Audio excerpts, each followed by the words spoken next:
Jury selection for the trial of Anthony Kienlen, a former Army veteran who opened fire on multiple deputies with the Wichita County Sheriff's Office. It continues tomorrow in 78th District Court. Josh Hoggard has been following the case since the standoff occurred more than 3.5 years ago. He joins us now with the latest. Josh? Yeah, guys, I spoke with courthouse officials a little over an hour ago, and they told me they were still in voir dire proceedings when they recessed for the day today, with the defense addressing the jury panel, of which 12 men and women will soon be tasked with determining the fate of Anthony Kienlen.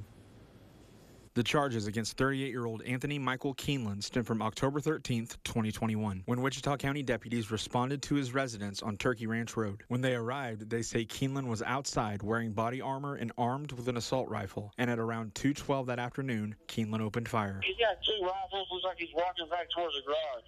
He's shooting the other, trying to shoot the drone, looks like. Several units were struck, and deputies had to take cover before they began returning fire. At a point, Kienlen was heard saying, quote, "Cops are about to lose their lives." After well over an hour, deputies say Kienlen surrendered and was taken into custody. Our deputies were advised at any point that he had a weapon in his hand, and they had a clear shot with their rifles to take him out.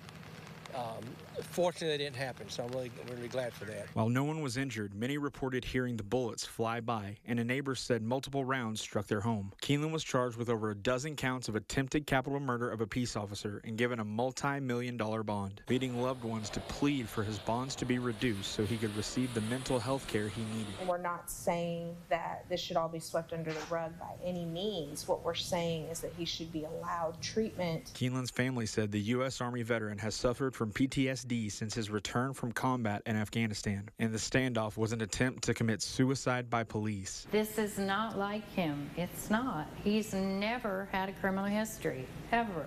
He was trying to kill himself that day. After spending well over a year in custody, Kienlen's bonds were reduced and he was released from jail. He remained free on bond for nearly 2 years until a reported suicide attempt last September where alcohol and THC were found in his system, leading presiding Judge Meredith Kennedy to declare his bonds insufficient. Kienlen spent a few weeks in Red River before he was once again booked into jail on September 27th, where he's being held on his original bonds that total over $7 million.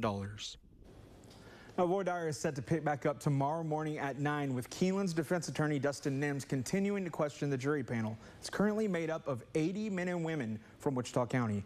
And like many aspects of a criminal trial, it takes as long as it takes, and they'll go until that panel of 80 is narrowed down to a jury of 12, guys. I know when that happens, you'll be there too. Absolutely. Josh, all right, thank you so much for that report.